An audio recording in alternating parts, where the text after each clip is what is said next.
Hello and welcome to the Trending Now podcast for this Friday, August the 9th, 2024. I'm Louie Butko, and thanks for joining us. However you found us here on CHCH Podcast as we recap the week that was on Trending Now, which can get you every Monday to Friday, 7 p.m. and 11:30 on CHCH, CHCH.com, and streaming live on our Trending Now YouTube page. Coming up on today's show, Democratic presidential candidate Kamala Harris officially chooses Minnesota Governor Tim Walz to be her vice presidential candidate as the two hit rallies across the U.S. This as Republican candidate Donald Trump turns back the clock to 2016 with an hour-long press conference from Mar A Lago. The host of Trending Now, Nicole Martin, joins us with the latest on the state of the race.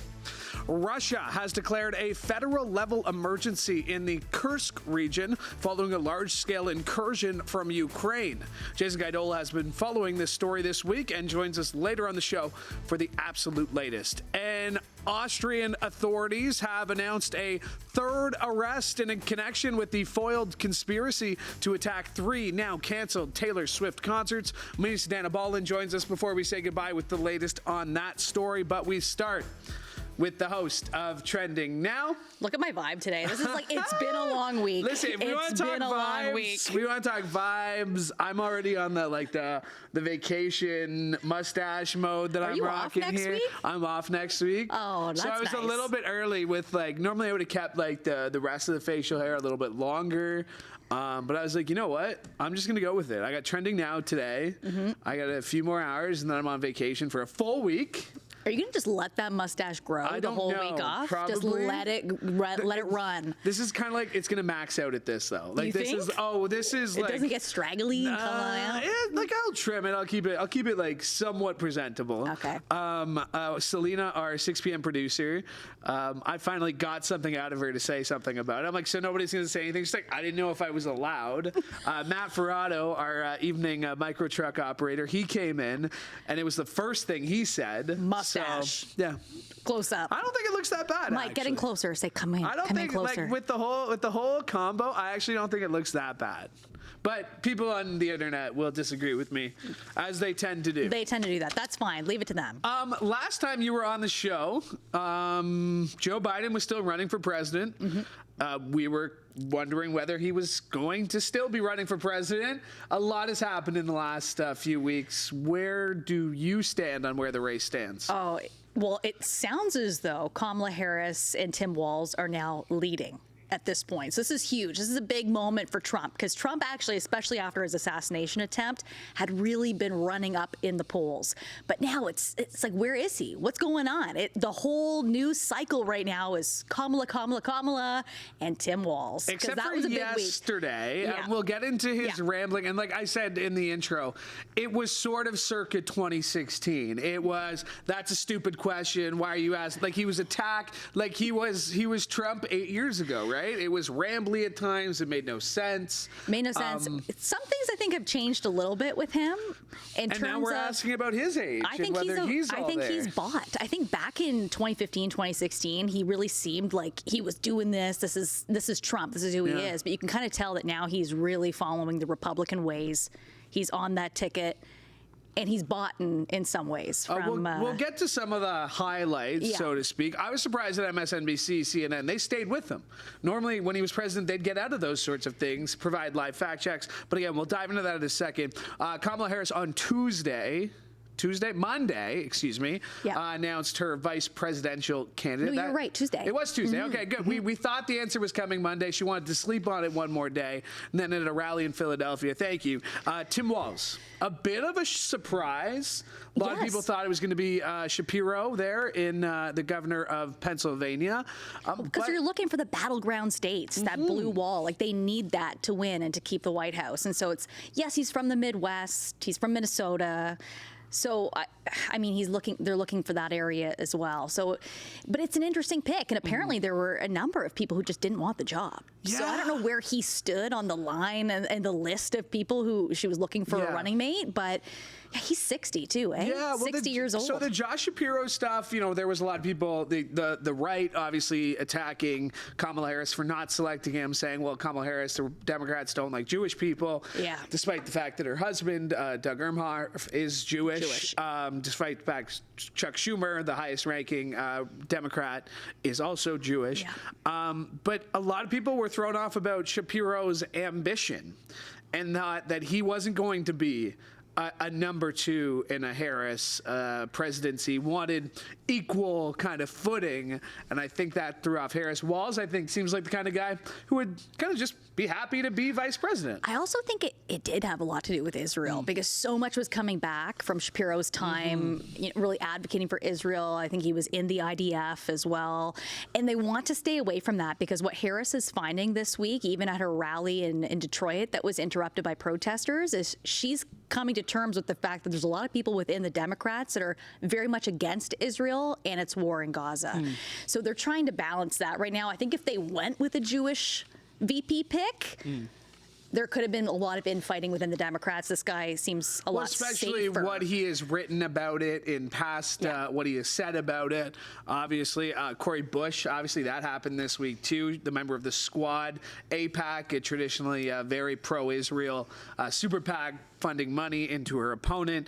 So lots happening in U.S. politics, including so much behind the scenes, right? So that much behind the scenes. We're really seeing that play out. Are you surprised by the way everything, because again, we talked a lot about this building up. Are you surprised how quickly everybody came behind Kamala Harris? Are you surprised that this enthusiasm, a lot of people, and rightfully, wrongfully, saying it's like '08 all over again, right? There's enthusiasm. There's young people at rallies. She's got a catchy, we're not going back. She's got a catchy slogan.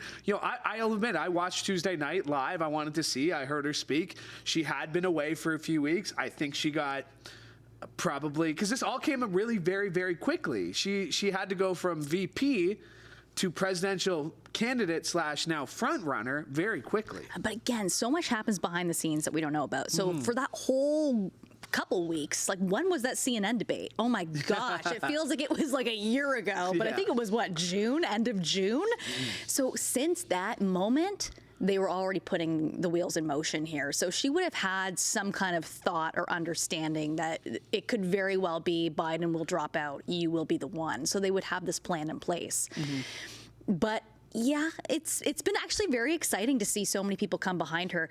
I think that the one shock that I had was at first the Obamas were not endorsing her. It took a couple of days for that. So it was like, oh, was Michelle Obama thinking that she could have stepped in?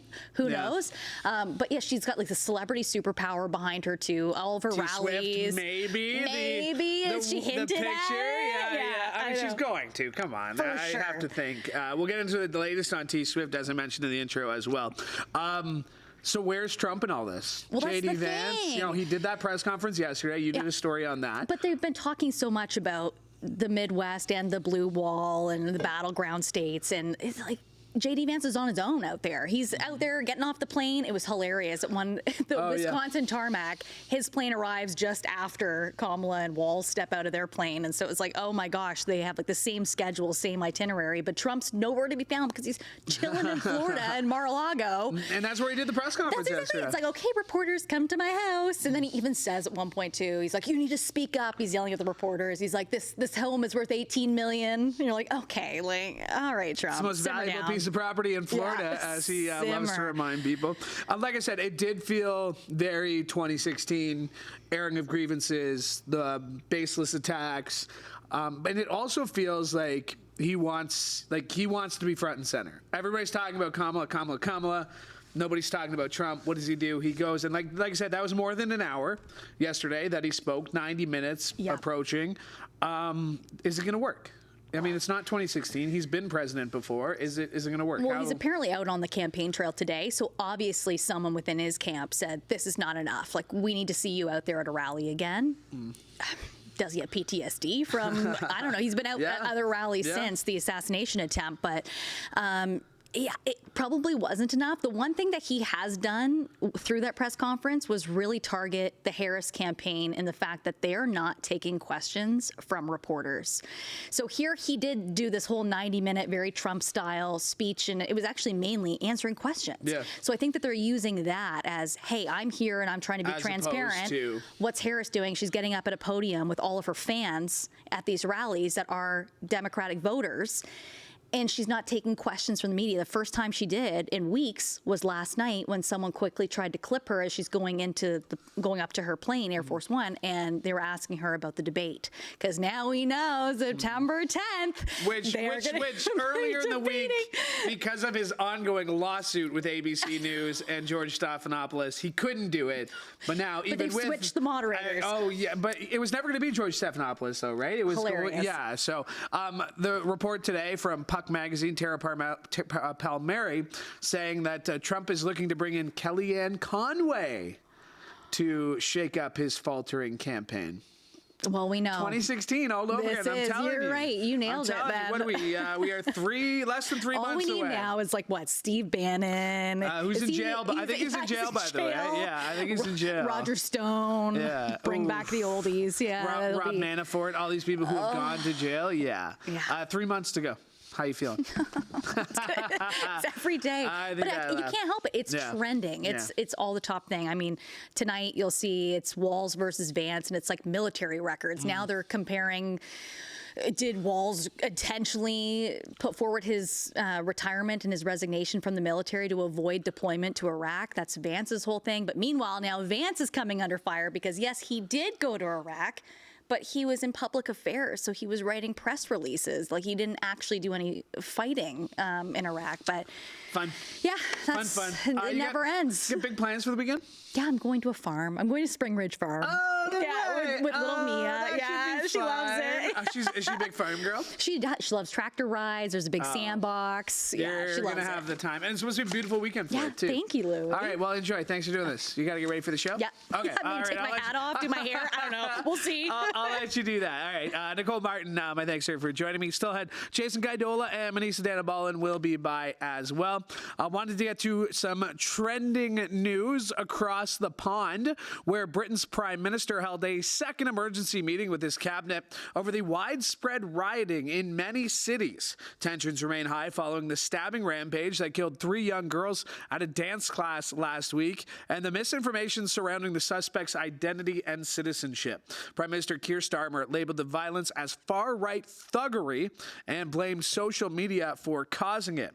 Starmer's comments captured the attention of the owner of X, Elon Musk, who chimed in questioning the government and the police's response to the riots. The protesters and counter-protesters continue to rock cities like Plymouth, Birmingham, Liverpool, and Belfast following the fatal stabbing of 3 young girls last week. The murder sparked misinformation over the suspect's identity and religion, but the authorities confirmed the teen suspect is from Britain and that the incident was not terror-related.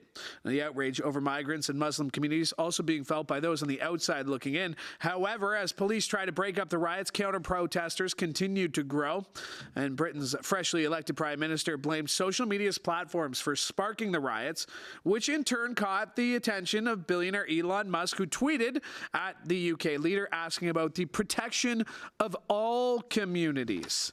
Musk said that civil war is inevitable in the UK and later doubled down, highlighting complaints that the British criminal justice system treats Muslims more leniently than far-right activists and comparing Britain's crackdown on social media users to that of the Soviet Union.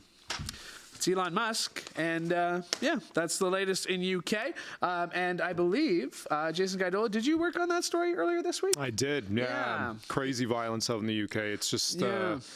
Well, all because of this misinformation. It's looking like the medieval times there. Right? It's, this misinformation about this person who is an immigrant. No, they were born in the UK. So we'll keep our eye on that. You've been working on the latest in Ukraine. They're going on the counter offense now. What's the latest? What's happening there?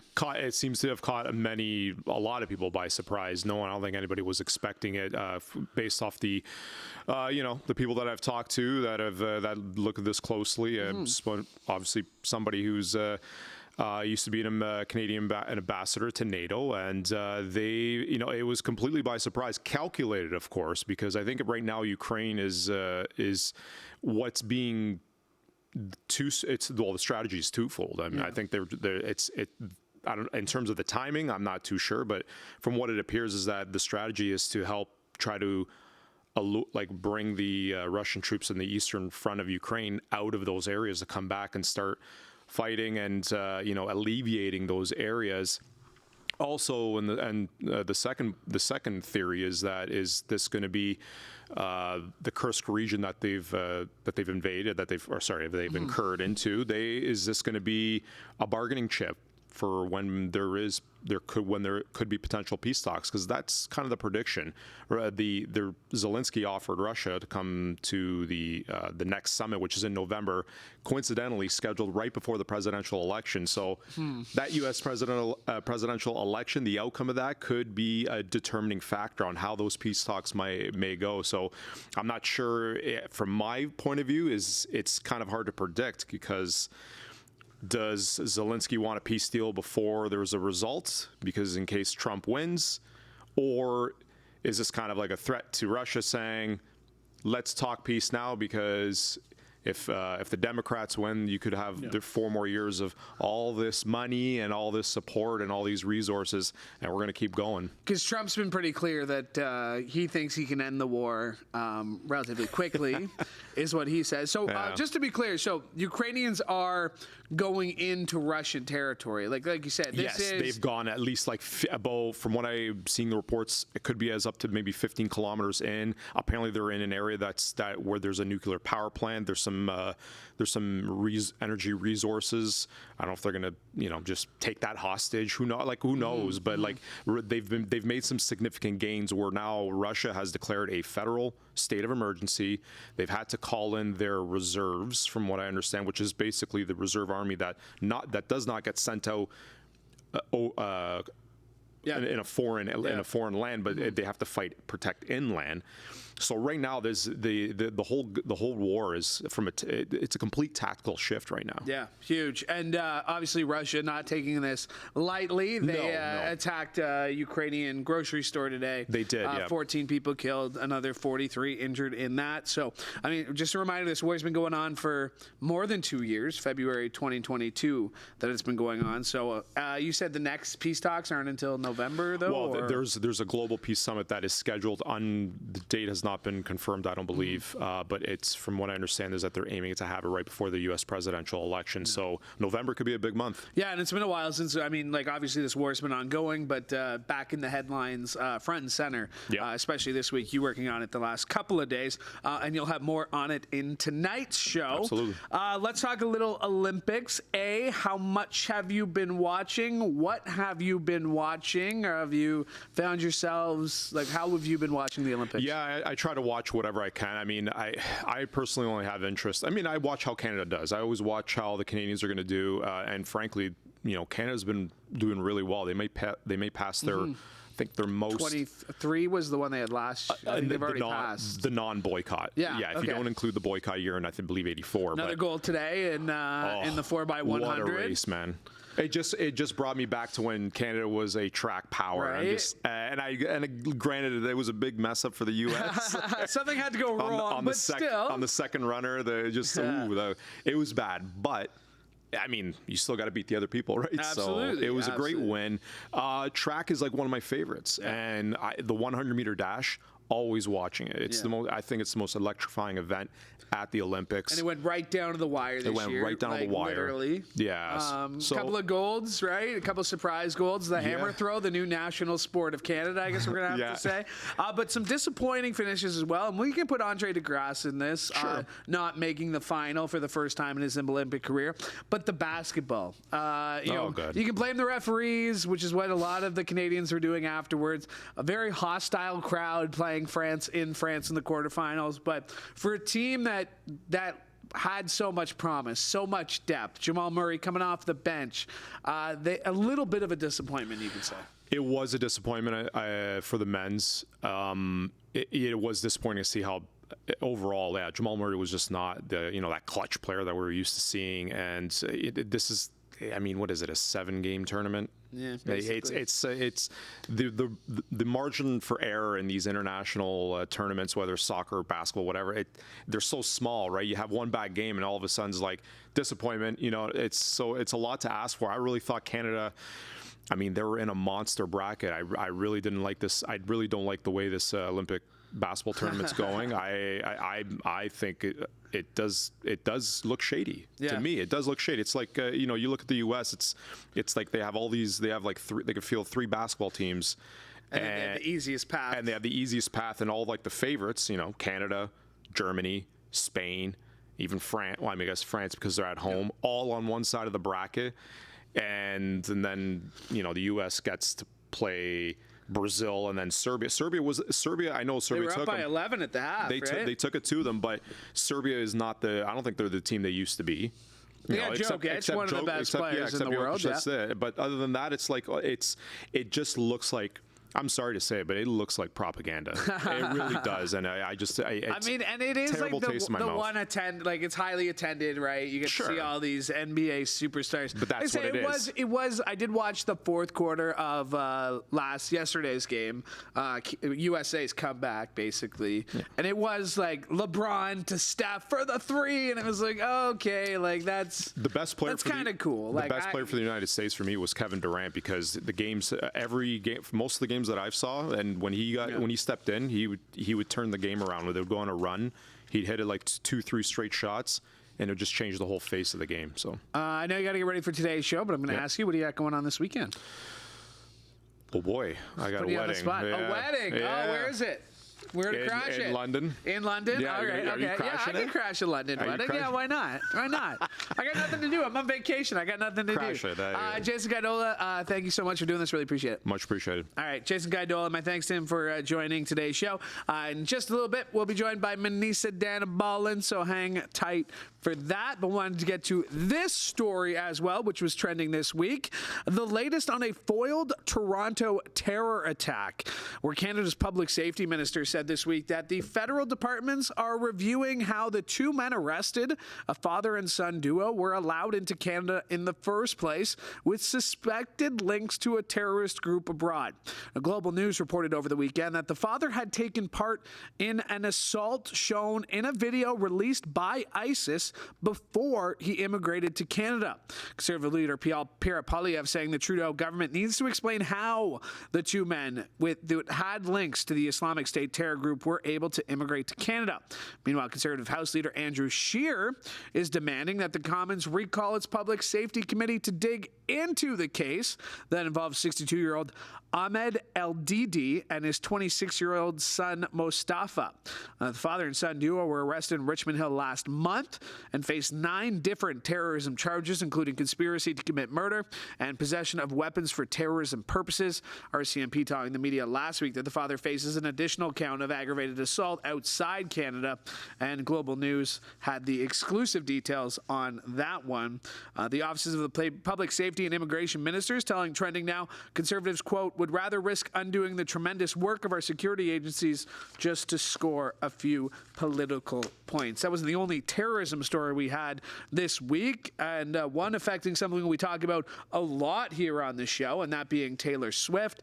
And for more on that, I'm very pleased to be joined by Manesa Dhanabalan. Hi, Manesa. Hey, how's it going? It's going great. Great to have you back on the show. It's been a while. Thank you. I'm a little short. So where you been? I've actually been doing the pre-tape. I was doing the pre-tape for a while. And doing some 6 p.m. news shifts for a while there. So that was nice. Maybe a couple next week, too?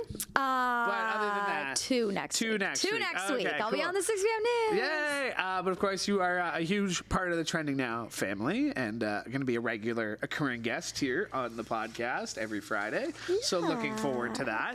Thank you. But let's talk about this Taylor Swift. So Austria, like all 3 shows were canceled. Mm-hmm. Fans certainly making the most of it, though. I mean, there was lots of tears. I mean, there's only so much they can make of it, but they were like, okay, we're just going to like gather, and they were singing, they were dancing, crying. It was sad. And exchanging their friendship bracelets. Yeah, but this wasn't just like, oh, somebody tweeted, I'm going to blow up the Taylor Swift concert. Like there was a plan. There was a plan in place. Yeah. There were chemicals, there were knives that were seized. Like this was and it highly was sophisticated plan. Yep, it was supposed to be with the thousands. I think it was 33,000 people. The onlookers outside would have been the people who were actually impacted. And it looks like correct me if I'm wrong. I think it was the 17-year-old who actually applied for an application. Yeah, to work for some kind of company.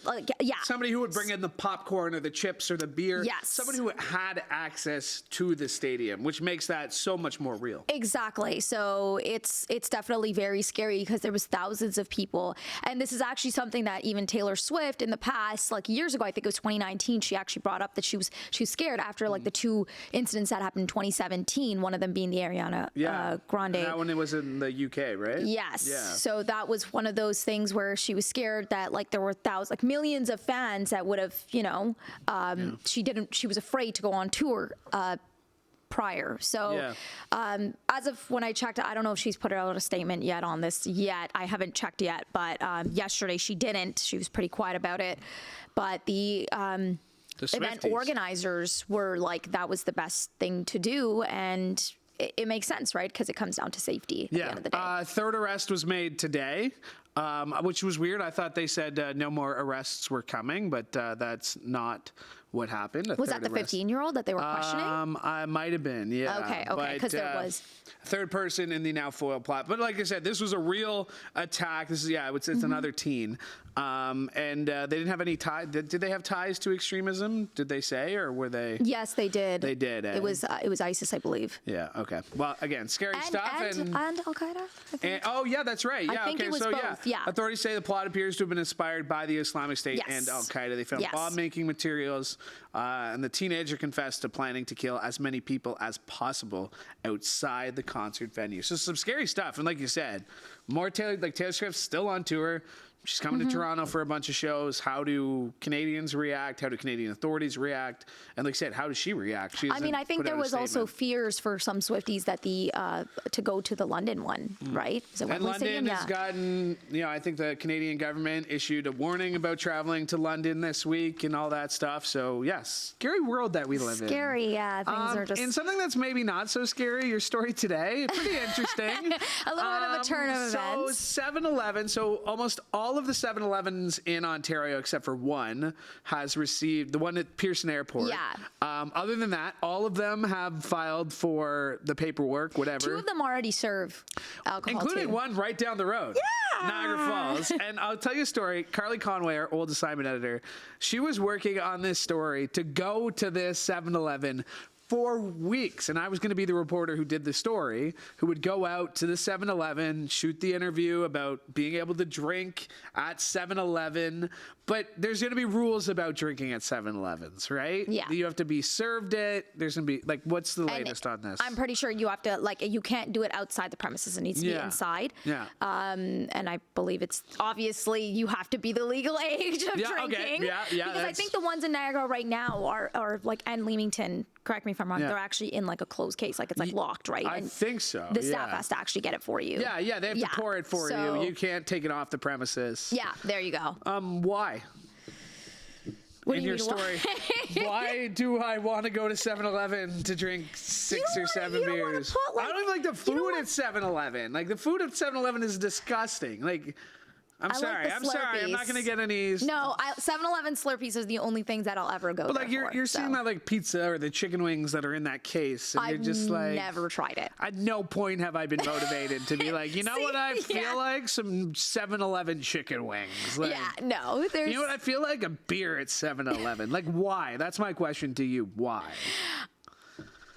I don't know. I can't tell you why. You talked to Schreiner. You talked to Mike Schreiner, the Green Party leader. And he was like, literally, quote unquote, that the four government's obsession with like serving alcohol in convenience stores. It's like, he's like, get your priorities right, basically. You would think so. Yeah, you would think so. Because there's a lot of other problems that need to be addressed. But I mean, over the years, we've definitely seen Ford's Yes. comments And, about alcohol. and so. you're putting something together for Trending Now tonight. Yes, I am. No? We'll Yes. just have a little bit of a recap of that. All right. Well, we'll be sure to tune into tonight's show for that. Big plans for the weekend?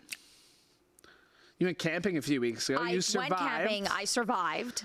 So you're I got taking one some time mosquito away, bite. taking some time away from the family after that for a few weekends. Or what? Unfortunately, I haven't gotten a chance to do that yet because every weekend there's something. Okay, hopefully they're not watching. No, I love my family. Okay. But it's just when we're all together, there's also like a lot going on. But I love that. them. We all love our families. I believe it. Yeah, we all do. We all Any do. big plans for you? You know what? I'm off for the next 9 days. So Where you going? Nowhere. I don't know. Somewhere. I don't know. But I have 9 days off, and I'm going to do something. It was very last minute. It was very like I booked this like 2 weeks ago just to like take some time off. So I worked mornings this week, and then I work mornings the week after.